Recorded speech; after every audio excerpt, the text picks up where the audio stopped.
Bonjour à tous les paroissiens de la paroisse de Saint-Paul, Chevry-Belleville. Voilà, je me présente, je suis Pierre Duval. Certains d'entre vous me connaissent très certainement, d'autres pas.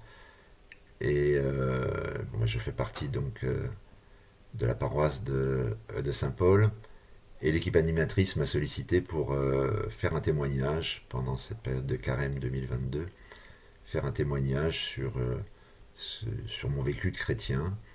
Et j'ai souhaité vous faire part de l'expérience que j'ai depuis 8 ans dans le service d'animation des messes à la prison de Fleury-Mérogis. Voilà, donc cela fait 8 ans que je participe à ce service. J'avais donc 60 ans à l'époque quand j'ai commencé. Je n'avais jamais été dans une prison auparavant, je ne connaissais pas ce milieu du tout. Ce que j'ai d'abord découvert, c'est que c'était à la proximité de chez moi, à Fleury-Mérogis, c'est à 15 km de Gif. Ça pourrait être un immeuble à côté de chez nous, quoi. Ça, j'en avais pas vraiment pris conscience que, en fait, il y avait une vie carcérale qui existait si proche de moi. C'est souvent quelque chose qui est un peu loin. Quand on vit tous les jours notre vie, on ne prend pas conscience qu'il y a toute une population qui vit ces moments-là.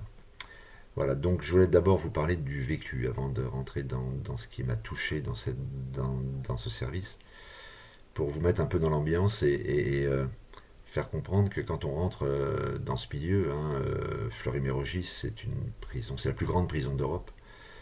C'est la taille XXL du milieu carcéral, avec une différence quand même entre la prison des hommes et la prison des femmes. Chez la prison des hommes, c'est 4500 détenus environ pour 2800 places. Chez les femmes, c'est beaucoup plus petit, c'est en gros 250-300 places. Donc une prison beaucoup plus à taille humaine. Donc quand on rentre dans la prison des hommes à Fleury-Mérogis, on s'occupe d'un des bâtiments. On anime la messe dans un bâtiment qui est appelé le D5. Il y a cinq bâtiments, donc il y a cinq messes qui sont animées. Nous, on s'occupe avec l'équipe Fleury donc du D5. Et quand on rentre, là, c'est vraiment extrêmement pesant. Donc depuis la prison jusqu'au lieu où on va participer au culte, on ressent une ambiance de méfiance. C'est vraiment, il y a des contrôles partout. Les gardiens nous regardent avec l'œil d'un homme qui doit assurer la sécurité. Donc il y a des cris, les cours sont sales. C'est vraiment une ambiance très très pesante et où on ressent beaucoup la méfiance. Il n'y a vraiment que les aumôniers et le prêtre qui, eux, sont habitués à ce milieu, qui arrivent à rire, à avoir un air un petit peu plus gai.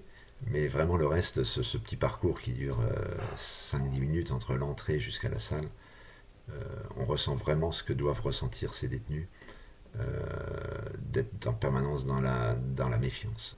Le vécu donc m'a fait prendre conscience qu'il y avait des hommes et dans une partie importante, quoi, des hommes et des femmes. Partie importante, 4500 personnes, c'est une ville, hein, donc qui vivent en fait dans cette ambiance très très très très lourde. S'ils sont là, c'est parce qu'il y a des lois qui les ont informés. Et ce que je voulais dire en tant que citoyen, que j'étais plutôt même favorable à ces lois qui vont en fait priver de liberté ces hommes et ces femmes. Voilà, donc là je voulais donc exprimer d'abord le vécu pour mettre en l'ambiance et retenir cette ambiance de méfiance.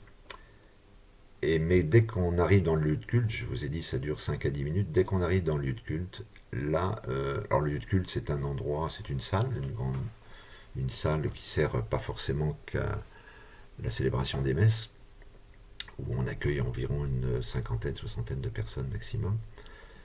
Là, l'ambiance se détend tout à fait. Les premiers détenus arrivent, Avec eux, on monte l'autel, on met les posters, on met les cierges, on met les croix, on monte la sono. Donc il y a toute une ambiance et un travail qui est commun. Et déjà là, il y a de la détente, il y a de la rigolade, il y a des, il y a des échanges qui se font. Et on sent qu'on est tous en train de préparer pour vivre une heure ensemble qui va être un autre moment, tant pour eux très certainement, forcément, puisque déjà le droit de venir à la célébration, il faut qu'ils demandent des autorisations, c'est pas simple pour eux, et ils n'y ont pas toujours droit. Et pour nous aussi, c'est un moment où on sent que on va pouvoir vivre quelque chose ensemble qui va être très fort. Et cette méfiance, elle commence à partir, cette méfiance qu'on a vécue. Et puis bon, maintenant j'arrive au moment, je vais vous expliquer trois moments forts dans cette célébration qui m'ont touché et qui font grandir ma foi, quoi, qui animent fortement ma foi. Le premier, c'est la lecture de la parole, hein, et principalement celle de l'évangile. Et quand on écoute l'évangile dans ce milieu, je ferai une comparaison, j'exagérerai peut-être, mais par rapport à ce que je peux vivre dans ma paroisse ou dans les paroisses dans lesquelles je suis accueilli le dimanche, c'est que la parole de Dieu, elle résonne beaucoup, beaucoup plus fort. Beaucoup plus fort. C'est comme si on était à un concert in live par rapport à écouter sur une vieille cassette la parole de Dieu. Alors pourquoi elle résonne plus fort? Parce que cette parole, la plupart des textes, il y a quand même beaucoup de textes qui abordent deux sujets. Le premier, c'est le fait que Jésus s'adresse aux plus faibles, aux plus démunis, à ceux qui sont dans la détresse, à ceux qui... et là, ces textes-là, quand on se met, on est dans cette ambiance, on sent que les gens perçoivent, écoutent et perçoivent quelque chose qui leur parle à eux de façon extrêmement forte et du coup leur donne un message d'espérance extrêmement fort puisqu'ils sont là un peu rejetés par les hommes et que tout à coup il y a en effet une parole qui est vraiment très forte et qui s'adresse à eux. Et ça, on le ressent vraiment de façon importante. Voilà. Ce qu'on n'a pas pu vivre, ce qu'on n'a pas pu écouter quand on est dans une paroisse classique. La deuxième chose, c'est les textes aussi qui parlent de la justice des hommes et la justice de Dieu. Et on se rend compte que les bien vus ou les mal vus de notre monde ne sont pas les bien vus et les mal vus du monde de Dieu. Et ça aussi, c'est pour eux, quand ils entendent ça, c'est quand même très fort en espoir et c'est une lumière certainement qu'ils doivent écouter puisque privés de liberté et jugés par les hommes, ils savent qu'ils ont encore beaucoup d'espoir. Voilà, deuxième point aussi, un deuxième moment fort après la parole de Dieu, c'est le moment des prières universelles.